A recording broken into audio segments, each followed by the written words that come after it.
Hey guys, what's up? Welcome back to the channel. It's Cynicalex, and today I want to talk about the newest hero to arrive in Arena of Valor for the North American server, Zuka, the warrior assassin panda.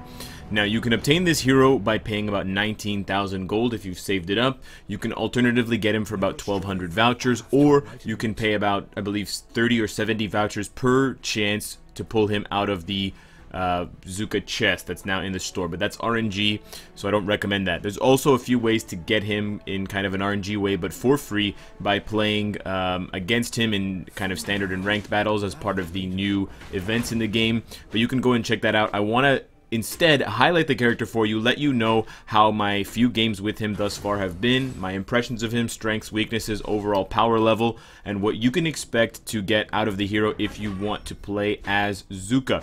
So, being a warrior and being an assassin, he's going to be dealing physical damage. He's going to be getting in the face of his enemies a lot. So, you're taking a character who is primarily looking for confrontation, looking to kind of get in and get out. In a way, he's kind of like Xanis, except for the fact that instead of having really high attack speed, he has lower attack speed, and he kind of bounces in and out and hits really hard. So he's kind of a combination or a hybrid of a couple of different classes. But with Zuka, you're getting a character that hits hard and has a lot of movement speed. His first skill, as you can see there, is kind of a staff swing, and he can actually cast that one twice. So you have two kind of short bursts or short dashes forward. His second skill is a longer roll kind of dash, and he gets a shield at the end if he hits a target. So with three skills that move him, he can really chase down enemies well. He can also escape pretty well. His ult also has movement, like Zephys. It's kind of a little circle that you will aim around, and when you let go, Zuka kind of teleports into the air and then drops down, and he deals damage, and he drops a stun. So he's got a little bit of CC, but he's got a ton of movement. I was just checking out the battle here. So with Zuka, you have a character who is pretty good at ganking, has pretty high ability damage because of the fact, and pretty high attack damage because of the fact that he's an assassin.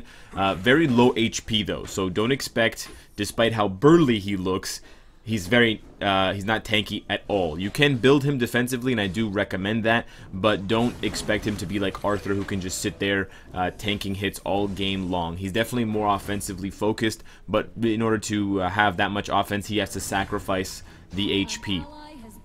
But you have a character with a lot of movement, which also lends pretty well to jungling. I don't know if jungling is the preferred role or the ideal one for Zuka.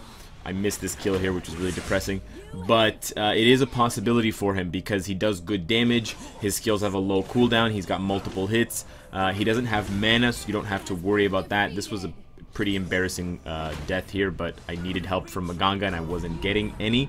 But he can jungle quite well because of the fact that he has no mana, because of the fact that he can spam his abilities, and he's got so much movement, so he can get around the jungle very well. So if you want to solo queue, and especially if you want to solo queue as a jungler, Zuka fits into most team comps much better than even someone like Nacroft, because he's got a lot of easy CC, he's got a lot of ways to engage and disengage from the target. So even if your teammates leave you hanging, you can most of the time get out of there with a little bit of health to spare. But I think the HP is probably the worst thing about Zuka. You're going to often overestimate how much damage he can take and then find yourself in kind of an unwinnable situation.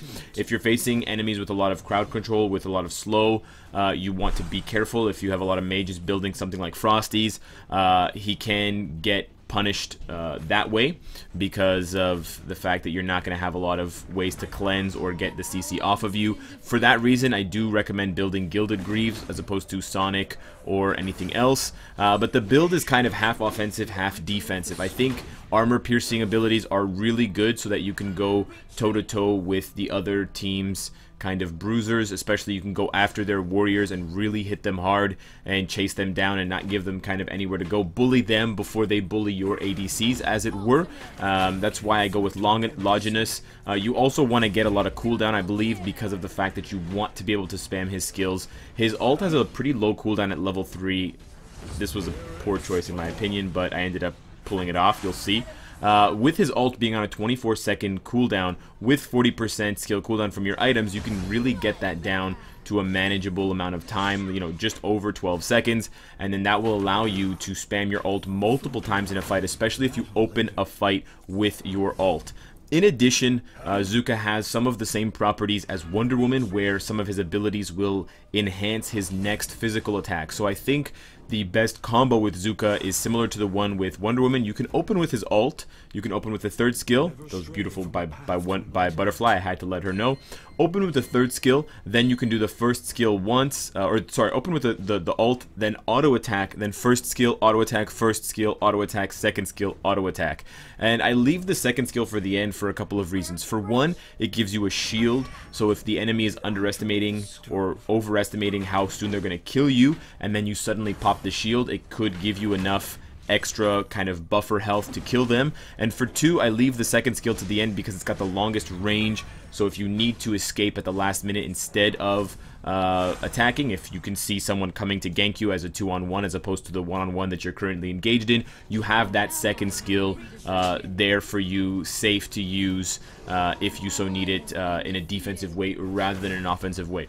But I think comboing his abilities with auto attacks in between, kind of you know, skill, auto, skill, auto, skill, auto, is the way to go. And the damage is pretty good. This particular game, I was able to use Zuka. I didn't use him to the best of my abilities. I was playing a bit on my phone, but I can't record on my phone, so you don't see those matches.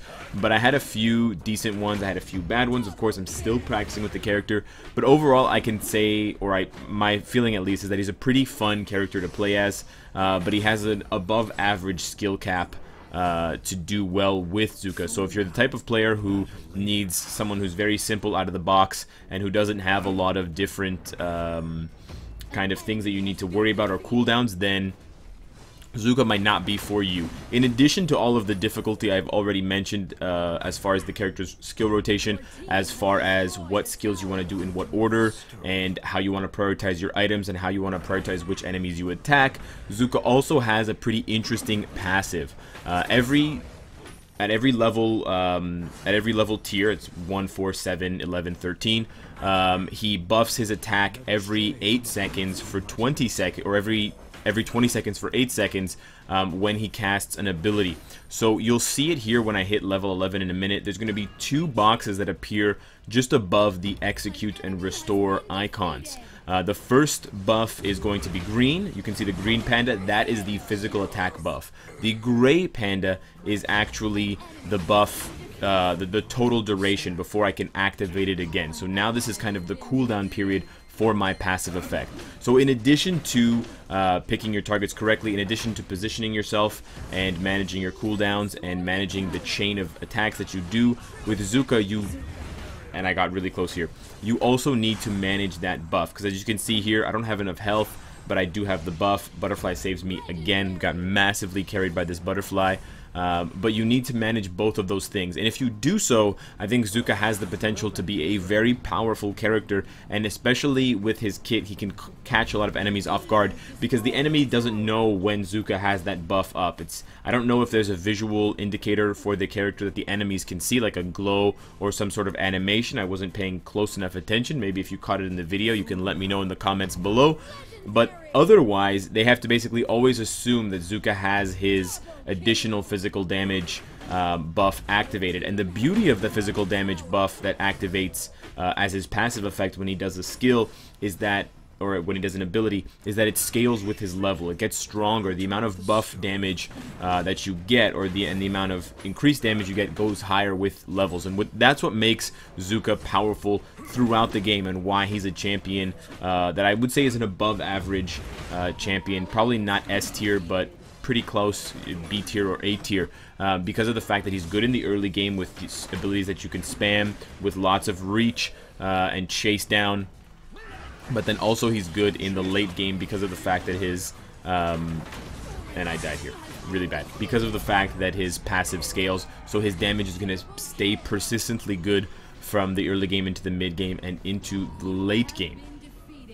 Finally, I think that the only really big problem with Zuka is facing off against other tankier or more CC heavy characters. So as much as I want to duel one-on-one, for example, Lu Bu is probably going to cause too much problems for me, or someone potentially like Ormar, if he gets a lot of those RNG stuns, could kind of disrupt me and what I want to do long enough, and especially depending on the build. I would also be wary of kind of mage assassins like Zill, because they can burst you down quite quickly. But you do have an advantage against marksmen, especially because of the fact that you can just surprise them and make up a lot of ground, and you can basically close the gap on their range advantage rather quickly. And with the stun, with the absorb, and with the knock up on his second skill, the CC, and all those hits, you kind of melt them pretty fast, especially in the late game when you build multiple armor piercing items. So my final item build looks something like Spear of Longinus, Gilded Greaves, Rank Breaker, and then I went for Frost Cape. You can go for Omni Arms for more damage, but I like the slow effect of Frost Cape. I especially like to combine that with Hyoga's. I think it's a pretty good 1-2 combination. And then the last item, I wanted just straight attack damage, so I went for Fenrir's Tooth, but you can definitely go for something else if you need it. But let me know what you think of Zuka. Let me know what you think of the new hero and how you've played with him and how good you are with him, if you are or if you're not. Subscribe if you enjoy the content and you want to support me, and of course, if you like what you see and you like that I got carried, I hope to see you again tomorrow. Take care.